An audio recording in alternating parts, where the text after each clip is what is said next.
નમસ્કાર મારા વાલા દર્શક મિત્રો, દેશ વિદેશમાં રહેતા મારા દરેક દર્શક મિત્રોને હર હર મહાદેવ અને જય સ્વામિનારાયણ.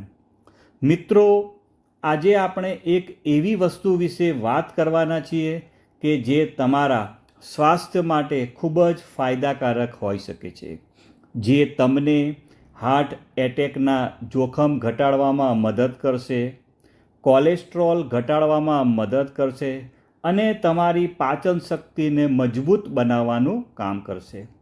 મિત્રો, અત્યારની બીજી લાઈફસ્ટાઈલમાં હાર્ટ એટેક અને કોલેસ્ટ્રોલની સમસ્યા ખૂબ જ વધારે જોવા મળે છે. મિત્રો, રોજે રોજ લાખો લોકો એવા છે જે આવી સમસ્યાનો સામનો કરે છે. મિત્રો, કોલેસ્ટ્રોલ વધી જાય તો લોહીની નસને બ્લોક કરી શકે છે, જે હાર્ટ એટેકનું કારણ બની શકે છે.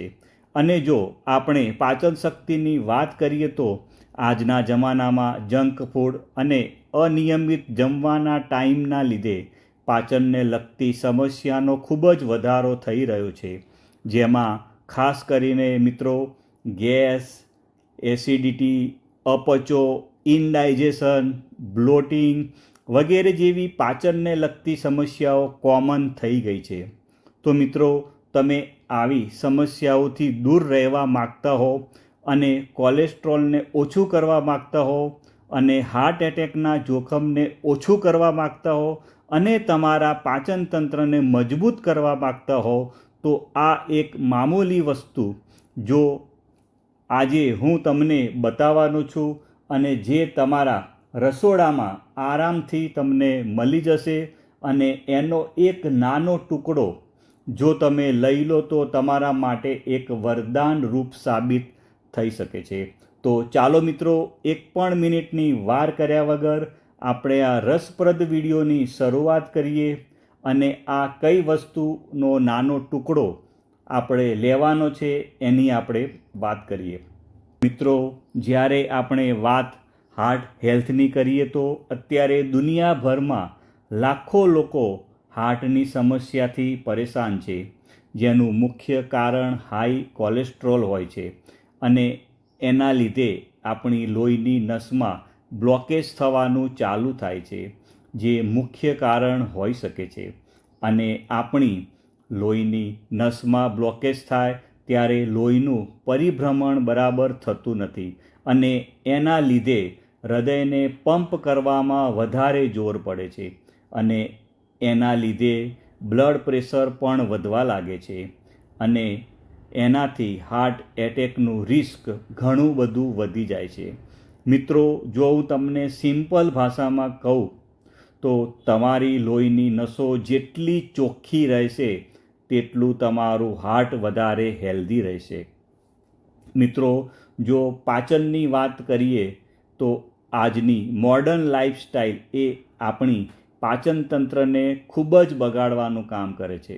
મિત્રો, અનિયમિત ખોરાક, જંક ફૂડ અને સ્ટ્રેસ આપણી પાચન તંત્રને બગાડવાનું કામ કરે છે અને એના લીધે આપણને ગેસ, અપચો જેવી સમસ્યાઓ જોવા મળે છે અને આપણને એ સમસ્યાઓ કહે છે કે આપણી પાચન તંત્રને ઠીક કરવાની ખૂબ જ જરૂર છે.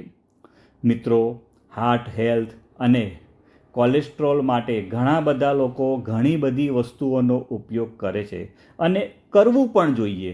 અને એના માટે ઘણા બધા લોકો ખોરાક બદલે છે, રોજે રોજ કસરત કરે છે, પ્રાણાયામ કરે છે, યોગાસન કરે છે અને ઘણા લોકો ઘણી બધી સપ્લિમેન્ટ પણ લે છે. પણ મિત્રો, તમારે આ રોજે રોજ કરવું પડે છે અને રોજે રોજ કરવું એ આપણા માટે ખૂબ જ ચેલેન્જ બની જાય છે.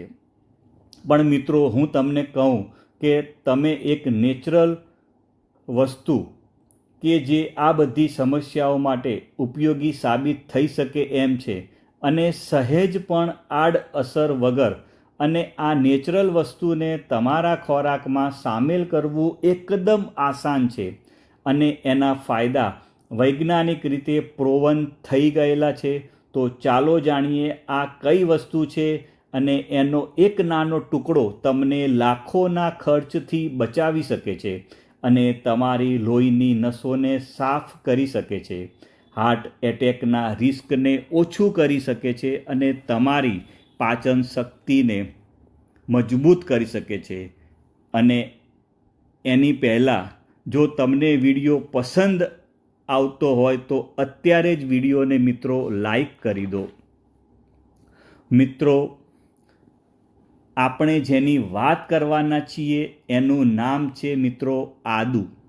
મિત્રો, આદુને હજારો વર્ષોથી આયુર્વેદિક દવા તરીકે ઉપયોગ કરવામાં આવી રહ્યું છે. મિત્રો, મોડર્ન સાયન્સ પણ આના આયુર્વેદિક ગુણોને હવે માનવા લાગ્યું છે.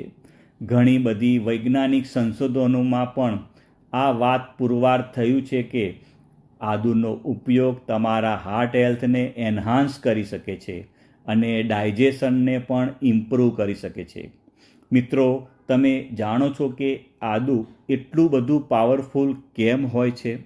મિત્રો, આદુમાં આવેલ બાયોએક્ટિવ કમ્પાઉન્ડ એન્ટી ઇન્ફ્લામેટરી હોય છે અને એન્ટી ઓક્સિડન્ટની જેમ કામ કરે છે, જે તમારા શરીરના કોષને ડેમેજ થતાં અટકાવે છે અને ઓવરઓલ હેલ્થને પણ ઇમ્પ્રૂવ કરે છે. આદુ ડાયજેસ્ટિવ સિસ્ટમને પણ મિત્રો સ્ટિમ્યુલેટ કરે છે, જેનાથી પાચન એકદમ સરળ થાય છે, પેટનું ફૂલવું બંધ થાય છે અને ગેસ પણ ઓછો થાય છે અને ઇનડાયજેશનના પ્રોબ્લેમથી તમને છુટકારો થાય છે. મિત્રો, આનો પ્લસ પોઈન્ટ એ છે કે આનો ઉપયોગ કરવો એકદમ સહેલો છે અને સરળતાથી તમને મળી પણ જાય છે. મિત્રો, તમે આદુનો અલગ અલગ રીતે ઉપયોગ કરી શકો છો, પણ જો તમે જમવાની સાથે આનો ઉપયોગ કરો તો તમને વધારે ફાયદો થાય છે. મિત્રો, તમને આદુને ખાવાની સાથે કેવી રીતે ઉપયોગ કરવો એના વિશે હું વાત કરવાનો છું. મિત્રો, આપણે એ સમજવાની જરૂર છે કે આદુને ખાવાની સાથે ચાવીને ખાવાની રીત કેમ ફાયદાકારક છે તે ચાલો આપણે સમજીએ. મિત્રો, પહેલો પોઈન્ટ છે બાયો અવાઇલેબિલિટી.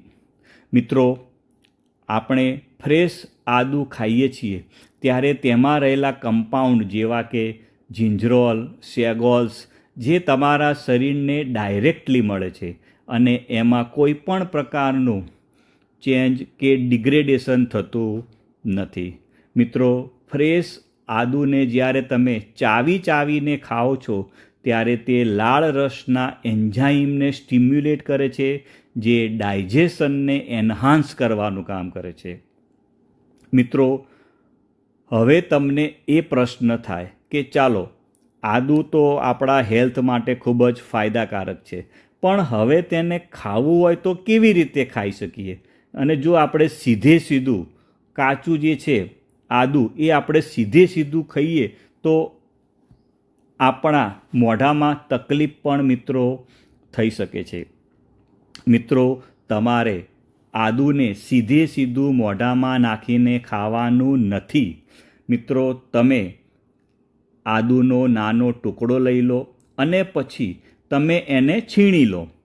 તમારે અડધી ચમચી આદુનો છીણ લેવાનો છે અને પછી તમારે તેને તમે જે શાક લીધું હોય થાળીમાં એ શાકની ઉપર તમારે એ અડધી ચમચી આદુના છીણને શાક ઉપર તમારે ભભરાઈ દેવાનું છે અને પછી તમારે ખાવાનું છે. એક રીત આ છે. બીજી રીતની વાત કરું તો તમારે દરેક કોળીઓ તમે જે ખાઓ એમાં એક કોળિયાની અંદર રોટલી અને શાકનો તમે એક લો કોળીઓ, તો એમાં તમારે થોડુંક એનું છીણ મૂકી દેવાનું અને પછી તમારે કોળીઓ ચાવીને ખાવાનો છે.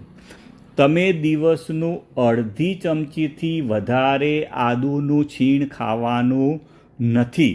એટલે તમારે જે નાનો ટુકડો લીધો હોય એને તમારે છીણી નાખવાનું અને પછી તમારે જો તમને શાકમાં ઉપર નાખીને ખાવાની રીતે ભાવે તો એવી રીતે પણ તમે ખાઈ શકો છો, અથવા તમે રોટલી અને શાક જ્યારે લો છો ત્યારે તમારે થોડું છીણ એમાં મિક્સ કરી અને પછી તમારે એને ચાવીને ખાવાનું છે.